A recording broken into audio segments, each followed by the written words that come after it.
You don't have to share the bed with me. Logan said it so quietly, I almost hated him for it. Because the old Logan would have laughed. The old Logan would have thrown his bag on the mattress, called me dramatic, and made some stupid comment loud enough for everyone in the hallway to hear.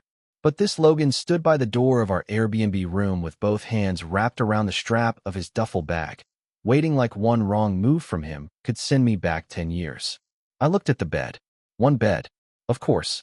A queen, pushed against the wall, with 2 white pillows and a folded blanket at the end like this was supposed to be cute. Romantic, even. We were at a wedding weekend in Wisconsin, 2 hours outside Chicago, sharing a rented house with 6 of Logan's friends. All of them downstairs already laughing over beer and takeout. To them, this was funny.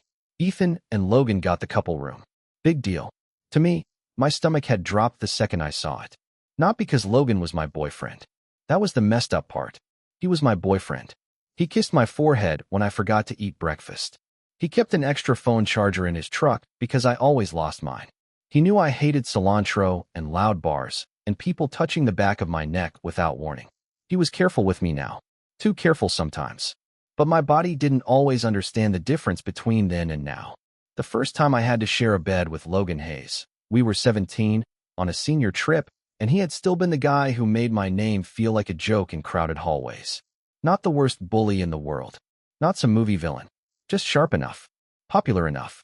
Good-looking enough that people laughed before they even knew what he'd said. He used to call me Miller like we were on a football team together, even though we barely talked unless he was teasing me. He'd knock my shoulder in the cafeteria and go, "Relax, Miller," like I was the weird one for flinching. And the worst part was, he always noticed me. My hoodie. My books. The way I got quiet when teachers called on me. The way my face went hot when someone looked too long. I used to tell myself I hated him. It was easier than admitting I wanted him to look at me differently. Ethan. Logan's voice pulled me back. He hadn't moved. His eyes were on me, not the bed. I can take the couch. I laughed once, but it came out wrong. Finn, your friends would never shut up about that. I don't care. That was the problem. He meant it. My chest tightened, and I looked away before he could read my face too clearly. Downstairs, someone yelled his name. Someone else laughed, loud and drunk already. Normal weekend sounds. Pizza boxes. Cheap beer. Suit bags hanging over chairs. A bunch of grown men pretending weddings didn't make them emotional. I forced my bag onto the chair by the window and shrugged like my hands weren't shaky. It's fine. Logan didn't answer right away. The room went quiet in that dangerous way, the kind where even the air seemed to wait. Then he stepped closer, slow enough that I could have told him to stop. He didn't touch me. He just stood near the end of the bed, jaw tight, eyes softer than I knew what to do with. You do that? I frowned. Do what? Say it's fine when it isn't. I wanted to make a joke. Something easy. Something that turned the moment harmless. Instead, I looked at him, and for half a second, I saw both versions of Logan at once. The boy who once made me feel small. The man standing in front of me, terrified of doing it again. My throat went dry. I'm just tired. He nodded like he didn't believe me, but he let me have the lie. That almost hurt more. Then his fingers brushed the edge of the mattress. Not mine. Not yet. Okay, we'll figure it out. We.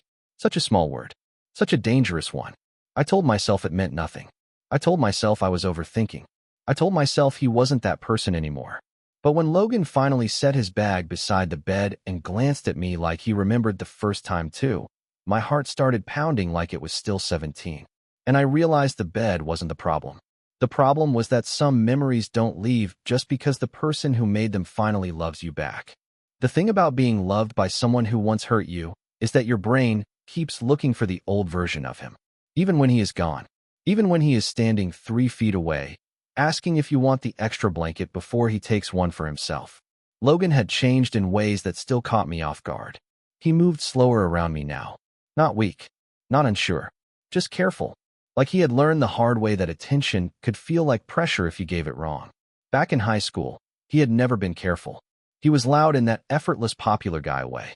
The kind of guy teachers liked even when he interrupted class. The kind of guy who could lean back in a chair, grin at someone across the room, and suddenly everyone wanted to know what he was looking at. Sometimes it was me.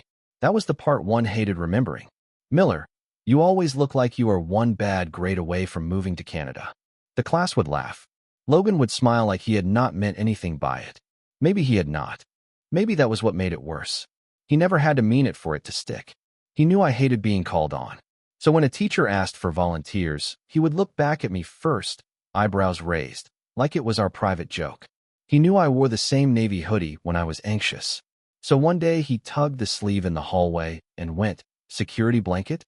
Not cruel enough to report, just sharp enough to make my face burn. And still, somehow, he noticed everything. When I stopped eating lunch in the cafeteria, he noticed. When I got a haircut, he noticed.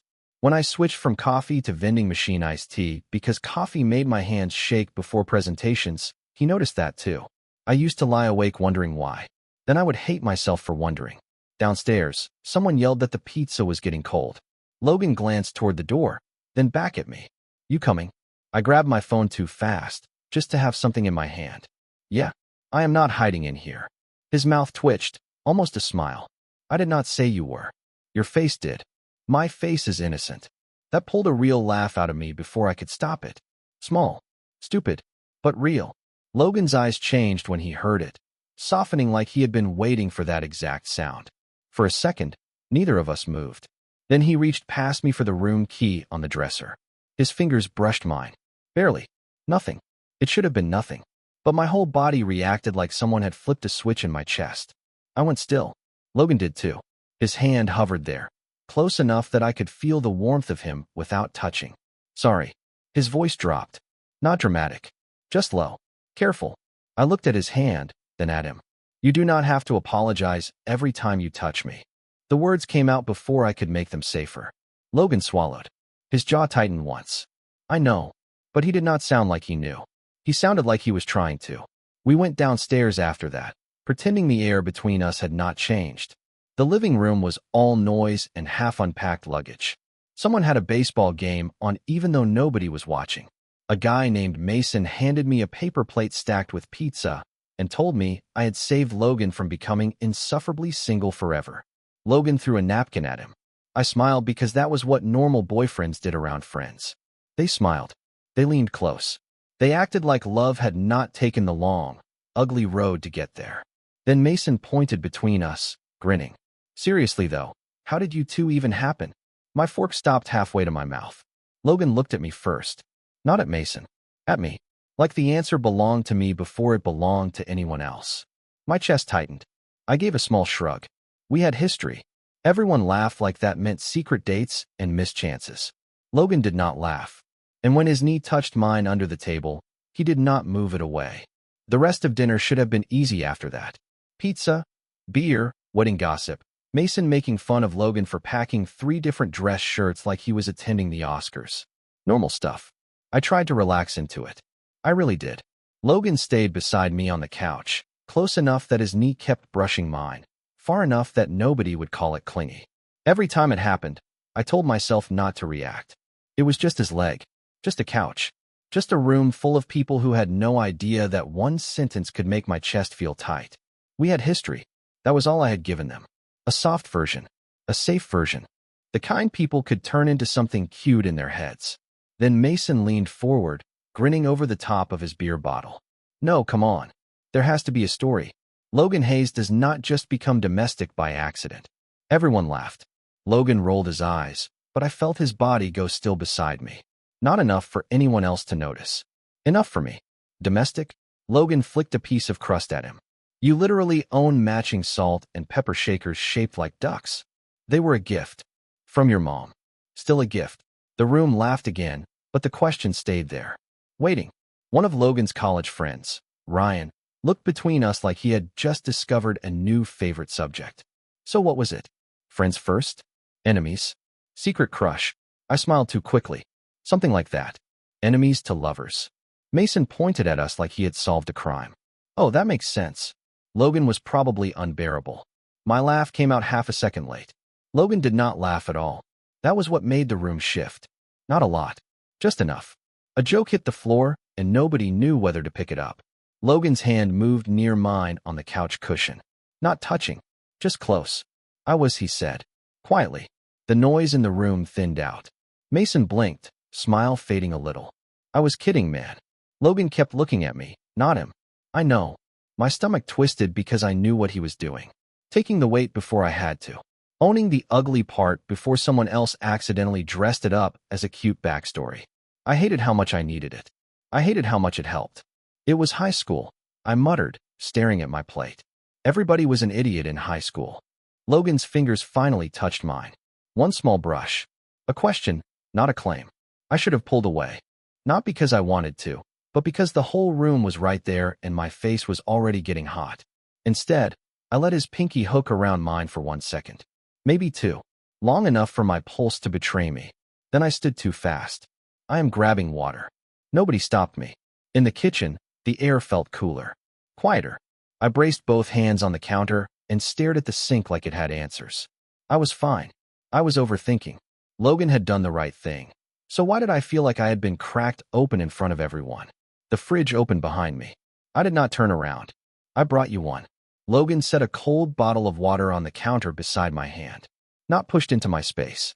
Just placed there. Careful again. Always careful. You did not have to follow me. I know. A pause. But your hands were shaking. I looked down. They were. That annoyed me more than it should have. I curled my fingers into my palms. It was just a joke. It was not just a joke for you. There it was. Too direct. Too true. I let out a breath that almost sounded like a laugh. You do not get to know that. Logan's face changed. Not hurt. Not defensive. Worse. He accepted it. You are right. That knocked something loose in me. The old Logan would have argued. The old Logan would have smirked and told me to relax. This Logan stood in a rented kitchen with a wedding weekend happening 20 feet away, and let me be unfair because maybe I had earned it. My throat tightened. Stop being so understanding. It is confusing. His mouth twitched, sad and soft. I'm not trying to confuse you. Well, congratulations. He looked down at the space between us, then back up. Do you want me to stop? I knew he meant following. Caring. Touching my hand like he still had to ask permission to love me. And that was the worst part. I did not want him to stop. I wanted him closer. I wanted to stop remembering him wrong every time he did something right. Before I could answer, someone shouted from the living room that the wedding rehearsal started early tomorrow and all couples had to be up by 7. Couples. Logan's eyes stayed on mine. The kitchen suddenly felt too small. And when he reached for the water bottle cap, because he knew I always twisted them too tight when I was nervous, I let him. I just stood there and watched his hands do this tiny, stupid, gentle thing for me. And that was when I realized I could not keep pretending it meant nothing. The next morning came too bright and too early. Someone downstairs was already banging cabinets around like a raccoon in a kitchen. My phone said 6:48. My head said absolutely not. For a few seconds, I forgot where I was. Then I felt the weight of the blanket, the unfamiliar pillow, the quiet breathing somewhere behind me, and everything came back at once. The Airbnb, the wedding, the one bed, Logan. I was still on my side of it, barely. At some point during the night, I had shifted toward the middle without realizing. Logan had not. He was lying on the very edge like the mattress charged rent by the inch. One arm tucked under his pillow, hair messy, face softer asleep than he ever let it be awake. He looked nothing like the boy I remembered from high school. That should have made things easier. It did not. Because for one stupid second, I wanted to reach over and smooth the crease between his eyebrows. I actually lifted my hand before my brain caught up. Then Logan opened his eyes. I froze with my fingers in the air like an idiot. His gaze moved from my hand to my face. No smirk. No joke. Just that quiet look that made my stomach turn over. Morning. His voice was rough from sleep. I was not doing anything. Great. Very believable. His mouth curved a little. I did not say you were. I pulled my hand back and sat up too fast. The room tilted for half a second, or maybe that was just embarrassment. We have to be downstairs. Logan rubbed his face, then checked the time. In 12 minutes. Perfect. Plenty of time for me to look like a person. You already do. I stopped with one foot on the floor. It was not even a big compliment. Not smooth. Not flirty in a practiced way. That was what made it worse. He said it like it slipped out before he could make it safer. I looked back at him. Logan was watching me now, fully awake, and the space between us suddenly felt too small again. Do not do that, I murmured. His expression shifted. Do what? Say things like that, and look scared afterward. The words hung there. Too honest for 6:50 in the morning. Too close to everything we had both been walking around. Logan pushed himself up slowly, blanket falling to his waist, t-shirt wrinkled, eyes never leaving mine. I am not scared of saying it. My chest tightened. Then what are you scared of? He looked down at his hands. The silence lasted long enough that I could hear someone downstairs laugh, followed by the beep of a coffee machine. Normal sounds. Normal people. And us, sitting in a room that felt like it had locked from the inside. I am scared you will think every good thing I say is me trying to make up for a bad one. I did not answer. I could not. Because part of me had thought that. Maybe not all the time.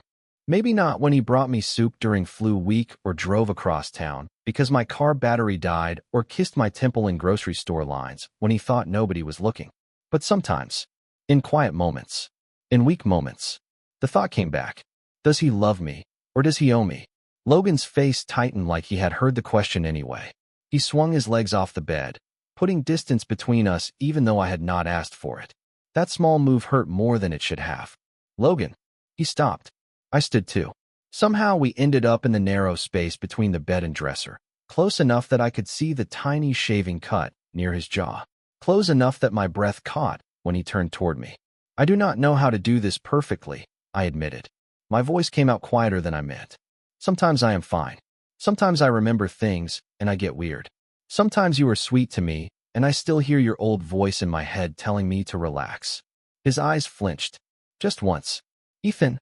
But then you look at me like that. I let out a small, helpless laugh. Like you would rather sleep on the floor than make me uncomfortable. And I do not know what to do with that either. Logan took one step closer, then stopped himself. The restraint was so visible it almost broke me. Tell me what you want. There it was. Too simple. Too impossible. His hand was right there, hanging between us. I looked at it. He looked at me. For 1 second, I almost took it. Not by accident. Not because the room was dark, or we could pretend later. I almost chose it. His fingers lifted slightly, like he felt the same pull. My pulse kicked hard. The air changed. Then a fist slammed against the door. Lovebirds, if you are not downstairs in 5. Mason is eating your breakfast sandwiches. I jerked back like I had been caught doing something worse than standing near my own boyfriend. Logan closed his eyes for a second, jaw tight, then gave a soft laugh with no humor in it. Of course. I looked at the floor, heart still pounding. The moment was gone, but not solved. Not even close. Logan grabbed his dress shirt from the chair and moved past me carefully, leaving space he did not need to leave. At the door, he paused without turning around. For what it is worth, I want to hold your hand every time. My throat went dry. Every time what? His hand rested on the doorknob. Every time I stopped myself. Then he opened the door and walked out, leaving me standing beside the bed, wondering how the hell I was supposed to survive the rest of the day after that. By the time I got downstairs, Logan was already pretending nothing had happened. He stood by the kitchen island with a paper cup of coffee in one hand and his dress shirt half-buttoned wrong, listening while Mason complained about having to wear real shoes before noon. Normal Logan. Easy Logan. The one everybody liked. Then his eyes found mine across the room, and the whole act slipped for half a second. Not enough for anyone else to catch. Enough for me to feel it under my ribs. There he is. Mason slid a foil-wrapped breakfast sandwich across the counter toward me. We were about to send a search party. Or just assume you two were having a very emotional couple argument about closet space. I picked up the sandwich and forced a smile. It was actually about Logan buttoning his shirt like a toddler. Logan looked down, frowned, then fixed the buttons with one hand. I was under stress. From what? Mason grinned. Being in love? The kitchen laughed. I laughed too, because that was what you did when people poked at something real like it was harmless. Logan did not laugh right away. He looked at me first, like he was checking if the joke landed wrong. That was the problem with him now. He kept checking, kept noticing, kept making it impossible for me to pretend I was fine when I was not. Careful, Mason, Ryan called from the dining table. Logan is sensitive now. Ethan domesticated him. I did not domesticate anyone. I unwrapped the sandwich too fast. He came like that. Absolutely not. Mason pointed at Logan. High school Logan was a menace. Ask anybody. My fingers stopped on the foil. Just for a second. But Logan saw it. Of course he did. Ryan laughed, not cruelly, just unaware. Oh, man, you should have seen him back then. He used to roast people for breathing wrong. The room kept moving. Coffee poured. Chairs scraped. Someone asked where the car keys were. But I felt myself go still in the middle of it all. High school Logan. A menace.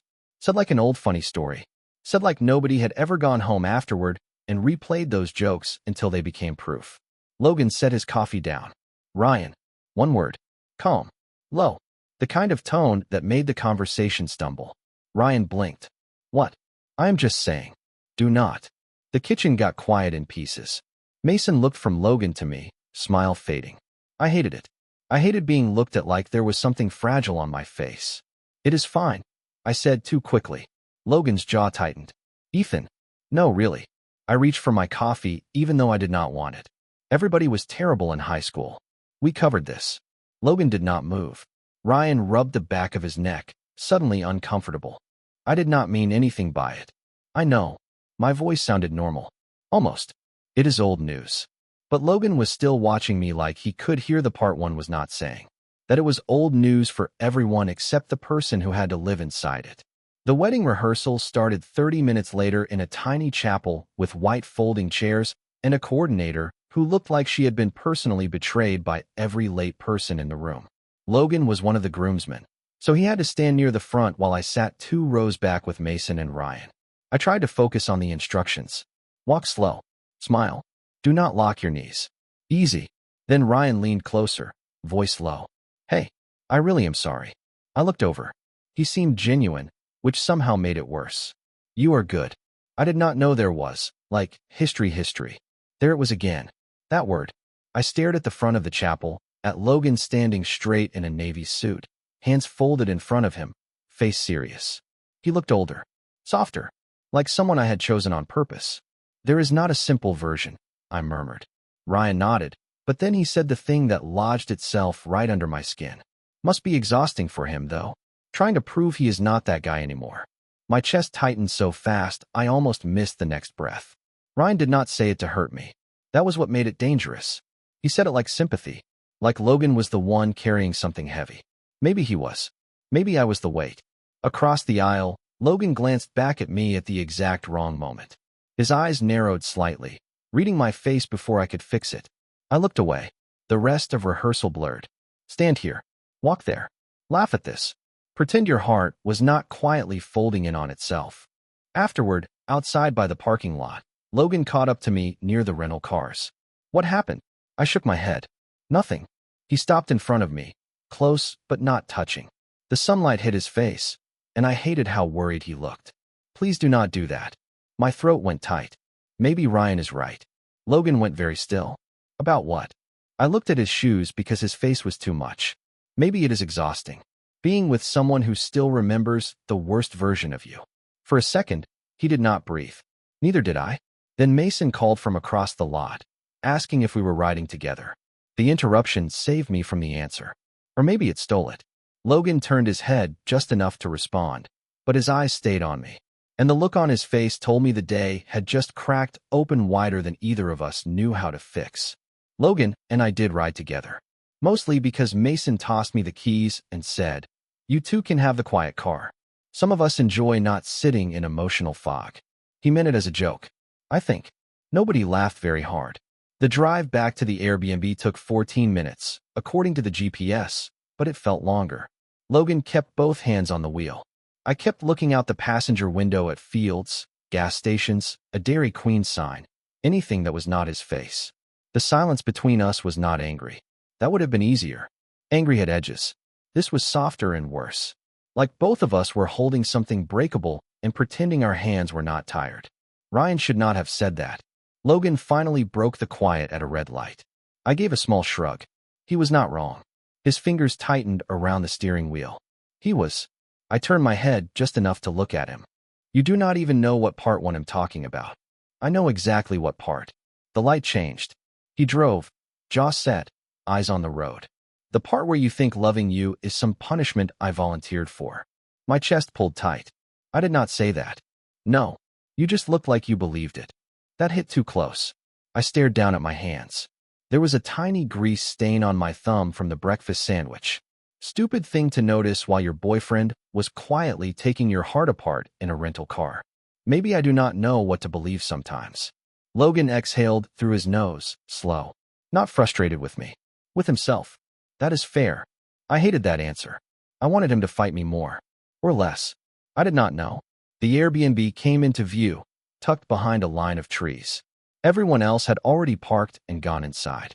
Logan pulled into the gravel driveway, but did not turn off the engine right away. The car hummed around us. Safe. Small. Too quiet. Ethan. I closed my eyes for half a second. Please do not do the serious voice. I have to. That is unfortunate. He almost smiled. Almost. Then he killed the engine, and the quiet became real. His hands left the wheel, but he did not reach for me. I need you to hear something without trying to make it easier for me. My stomach dropped. Okay. Logan looked straight ahead for a moment, like the windshield was safer than my face. I was guilty before I loved you. The words landed slowly. Heavy, but clear. I was guilty when I realized how much of what I called joking was just me being a coward. I was guilty when I saw you flinch in a hallway years later and knew I helped put that there. I was guilty before we ever got coffee. Before you ever let me drive you home. Before you ever touched my hand. He finally turned to me. His eyes were tired. Honest in a way that made it hard to breathe. But that is not why I stayed. My throat tightened. I could not look away. Logan let out a small, rough laugh with no humor in it. The guilt made me want to apologize. You made me want to be better after the apology was over. I felt something shift in my chest. Not fixed. Not magically healed. Just cracked open enough for air to get in. Logan, I do not want to go back to normal, he said, quieter now. Not the version where I stand 5 feet away from you because I am scared of myself. Not the version where you say you are fine and I pretend I believe you. Not the version where we sleep in the same bed like we are trying to prove we can survive it. His hand moved on the center console, stopping halfway between us. Same as before. A question. Always a question. I want to hold your hand because I am your boyfriend. Not because I am making up for being an idiot at 17. Not because I think it fixes anything. Because I want to. Every time. My pulse thudded once hard. Outside, someone shouted from the porch that they were ordering more coffee. Inside the car, neither of us moved. I looked at his hand. Broad palm. Small scar near his knuckle. The same hand that had once tugged my hoodie sleeve in a crowded hallway just to make people laugh. The same hand that now waited like my answer mattered more than his want. I told myself I should think longer. I told myself not to let one good speech undo years of complicated feelings. I told myself a lot of things. Then I put my hand in his. Logan went still, like he had not expected me to actually do it. His fingers closed around mine slowly, careful at first, then a little firmer when I did not pull away. He looked down at our hands, and his face changed. Not relief exactly. Something more fragile. It felt real to me, he murmured. What did? His thumb brushed once over my knuckle. Every time you let me close. My chest tightened so hard it almost hurt. I wanted to say something smart. Something safe. Instead, I sat there holding his hand in a parked car outside a rented house, realizing the scariest part was not that Logan loved me. It was that some part of me had started believing him. For about 10 minutes, I let myself believe the hard part was over. That was my mistake. Logan and I walked into the Airbnb, still holding hands. Not high in the air like an announcement, just low between us, quiet and real. His thumb brushed mine once before we reached the porch, and I felt it everywhere. I told myself not to make a big deal out of it. Couples held hands. Boyfriends held hands. We were boyfriends. This was supposed to be normal. Then the front door opened, and Mason looked down at our hands like he had just caught us stealing silverware. Oh, thank God, he announced. The divorce has been canceled. Logan let go first. Not fully dramatic. Not like he was ashamed. Just fast enough that my brain noticed before my heart could defend him. His fingers slipped from mine, and the air hit my palm cold. Mason kept talking, already turning back inside. Coffee is on the counter. Ryan is banned from emotional commentary until further notice. I smiled because my face knew how to do that without permission. Logan looked at me immediately. Ethan, it is fine. There it was again. The stupid sentence. The one I hated and still kept using like a locked door. His face tightened. I did not let go because of him. Okay. I mean it. Logan, we are literally standing in the doorway. My voice stayed light, but not soft. I moved past him before he could answer. Inside, everything was too bright. Too normal. Someone had music playing from a phone speaker. Suit jackets were tossed over chair backs. The bride's cousin was arguing with Mason about whether gas station coffee counted as coffee. I took a cup just to have something to do with my hands. My empty hand still felt too aware of itself. Logan stayed near me for a while, but not too near. Maybe he was trying to give me space. Maybe he was scared I wanted it. Maybe I was reading every inch like evidence because that was what I did when I felt stupid. The worst part was I knew he had just told me the truth in the car. I knew that. I had felt his hand shake slightly when I took it. I had heard his voice when he said it felt real. But one fast release in a doorway, one joke from Mason, and suddenly my chest was full of old static again. Maybe he only wanted me when we were alone. Maybe the hand holding was easier in a parked car than in a room full of people who knew him before me. Maybe he was still choosing who he got to be depending on who was watching. I hated myself for thinking it. I hated him a little for making it possible. The wedding started in the late afternoon. White chairs, soft music, too many people pretending they were not crying. Logan stood at the front with the other groomsmen, navy suit, hands folded, face serious. I sat 3 rows back beside Mason, who had thankfully lost his ability to whisper for once. Every now and then, Logan looked at me. Not long, just enough. And every time he did, I looked away first. During the vows, the groom's voice cracked on the word choose. Everybody laughed softly. The bride cried. Mason sniffed beside me and muttered, "Shut up. I have allergies." I should have smiled. Instead, that word stayed in my head. Choose. After the ceremony, everyone spilled out onto the lawn for photos. Logan walked toward me as soon as he was free, but before he reached me, an older guy from his side of the guest list grabbed his shoulder. I recognized him after a second. Derek. High school. Basketball team. One of those guys who never directly hurt me, but always laughed at the right time when Logan did. Hayes. Derek clapped him on the back. Man, look at you. All grown up and serious. Logan's smile went polite. Hey, Derek. Then Derek looked at me. Really looked. Wait. Miller. My stomach sank. Logan's whole posture changed. Derek grinned like he had found an old yearbook page. No way. You two came together. My mouth went dry. Yeah. That is wild. He laughed, glancing between us. Did you ever tell him how much you used to mess with him? The lawn noise blurred for a second. Logan did not laugh. Neither did I. Derek must have felt it, because his smile faltered. I mean, back then. You know, dumb kid stuff. Logan's voice came out calm, but cold. It was not dumb kid stuff. Derek blinked. I wished Logan had not said it there. I wished he had. Both feelings hit at once. People nearby started noticing the tension. My skin felt too tight. I am going to grab some water, I murmured. Logan turned toward me, eyes sharp with worry. Ethan, wait. But I was already walking toward the side of the house, past the rented tables, past the flowers, past everyone who got to remember high school as something harmless. I stopped near the fence where nobody could see my face clearly and pressed my palms against my eyes.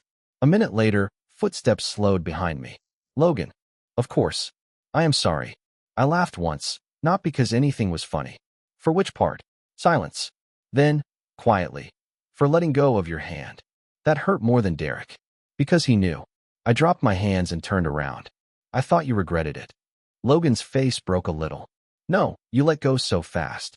Because Mason was making it a joke, and I panicked that you would feel put on display. His voice roughened. I was trying not to make it worse. I looked at him, chest tight, heart still racing. You keep deciding what will hurt me before I get to decide. Logan went still. That landed. I could see it.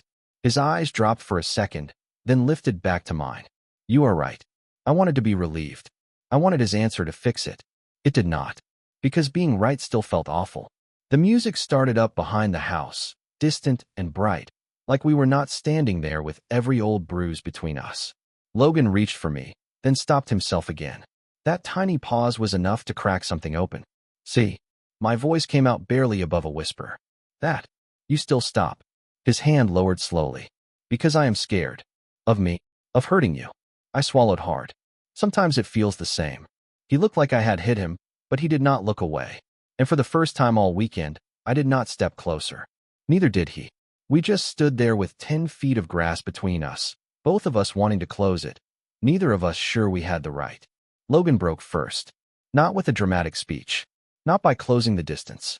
He just looked toward the wedding tent, then back at me, and shook his head once like he was done performing for an invisible audience.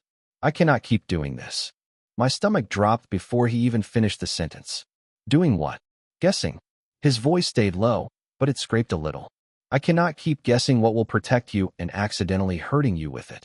I looked away because that was too close to the truth. The grass under my shoes was damp from the sprinklers. Somewhere behind the house, people clapped along to some cheesy reception song. Everything sounded too happy for this conversation. I did not ask you to protect me from everything. I know. He rubbed both hands over his face, then let them fall. That is the problem. I keep acting like I know what you need before you say it. I wanted to snap back. I wanted to say, great, glad you noticed. But his face stopped me. Logan looked exhausted. Not annoyed. Not cornered. Just tired of being careful in the wrong direction. When Mason joked, I let go because I thought you would hate being turned into a cute couple moment. He took a breath.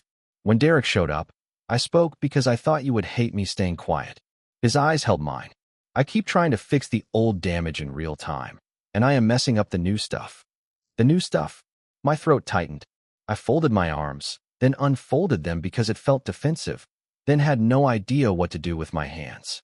You are not the only one messing it up. His eyebrows pulled together. Ethan. No, I mean it. I looked down at the space between us.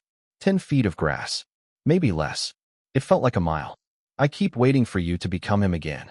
Logan went still. I forced myself to keep going before I could chicken out. And sometimes you do everything right, and I still punish you for a version of you that is not standing in front of me anymore. His jaw moved like he wanted to argue, but he did not. He just listened. That almost broke me. I hate that, I admitted. I hate that you can bring me coffee or ask before you touch me or look at me like I matter, and some ugly part of my brain still goes, careful. Do not be stupid. Do not give him the chance to make you feel small again. Logan's eyes looked wet, but he did not make it about that. He did not step closer. He did not reach for me. He just nodded once, like he was taking every word because he had earned them. I did make you feel small. My chest tightened. Yeah. One word. It hurt more than I expected. Logan swallowed. I am sorry. I know. No, his voice roughened. I am sorry without asking you to make me feel better about it. That shut me up. The wind moved through the trees behind us. For a second, neither of us said anything. Then he looked at my hands. Not reaching, just looking. I love you now, he said quietly. And I know that does not erase anything. My breath caught. He had said it before. Plenty of times. In kitchens. In text messages. Half asleep. But here, with the music behind us and the past standing too close, it sounded different. Less like comfort. More like a choice. Sometimes I am scared you love me because you feel bad, I whispered. Logan nodded like he had been expecting that. Like maybe he had been waiting for me to finally say it out loud. I felt bad before I knew how to love you right. His voice dropped. But guilt does not make me remember how you take your coffee. Guilt does not make me want to call you when something good happens. Guilt does not make me stand in grocery stores comparing crackers because you like one brand and pretend you do not care. I almost laughed. It came out shaky. They discontinued the good ones. I know. You complained for 3 weeks. His mouth softened for half a second, then the seriousness came back. Guilt made me apologize. Love made me stay after you believed the apology. I stared at him. There it was. Simple. No big movie moment. No perfect line that fixed my whole life. Just Logan, standing there in his navy suit with grass on his shoes, telling me the thing I had been too scared to ask. I need you to stop deciding for me, I said. If holding my hand feels like too much, let me say that. If I need space, I will say it. But when you pull away first, it feels like you regret coming close. Logan closed his eyes for 1 second. When he opened them, he looked wrecked in the quietest way. Okay. And I need to stop pretending I am fine when I am not. Okay. A pause. Are you fine right now? I let out a breath. Honest hurt. No, he nodded. Do you want me to come closer? My chest tightened again, but this time it did not feel like fear. Not exactly. I looked at his hand, hanging at his side. Waiting. Always waiting. Then I looked back at him. Yeah. Logan moved slowly. 1 step. Then another. He stopped close enough that our sleeves almost touched. He did not take my hand. He let me find his. So I did. My fingers slid into his, and for the first time all day, he did not hesitate. His hand closed around mine, warm and steady. Behind us, someone cheered at the reception like the world had not just shifted in the grass by a fence. Logan looked down at our hands, then back at me. Like this. My throat felt tight. but I nodded. Like this. And this time, when footsteps passed nearby and someone called our names, neither of us let go. We walked back into the reception, still holding hands. Not loudly. Not like we had something to prove. Just fingers linked between us, steady and visible. While the music changed to some old pop song, everybody pretended not to know and absolutely knew. Mason spotted us first. His eyes dropped to our hands, and for one terrifying second, my whole body braced out of habit. Then he just lifted his plastic cup and nodded like, "Good."